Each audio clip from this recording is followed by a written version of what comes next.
If you're new to trading, one of the first questions you might ask is Plus500 good for beginners? The answer really depends on what you're looking for in a platform. On the plus side, Plus500 is designed with simplicity in mind. The interface is clean, intuitive, and doesn't overwhelm you with too many complicated tools right out of the gate. Everything from opening an account to placing your first trade is straightforward, which makes it approachable if you're just getting started. They also offer a free demo account, which is a big advantage for beginners.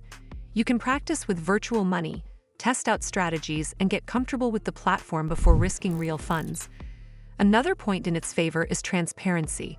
Plus500 makes it clear what the spreads are when overnight funding applies, and what the trading hours are for each instrument.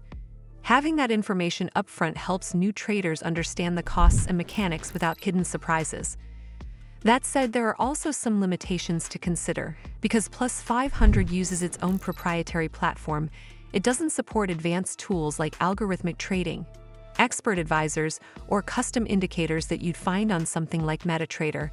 For a beginner, that might not be a deal breaker, but it also means you could outgrow the platform if you move toward more complex strategies. And it's important to remember, Plus500 is a CFD-only platform. That means you're not actually buying and holding stocks or cryptocurrencies, you're speculating on their price movements. CFDs use leverage, which can amplify both profits and losses. For beginners, leverage can be risky if you're not careful with risk management. So, is Plus500 good for beginners? Yes, in the sense that it's easy to use, transparent, and offers a demo account that's perfect for learning. The beginners should approach it with caution, understand how CFDs and leverage work, and use the demo mode until they're confident. It's a solid starting point as long as you keep in mind that trading CFDs involves real risks. Well, that's all for this video. I hope you found this video helpful.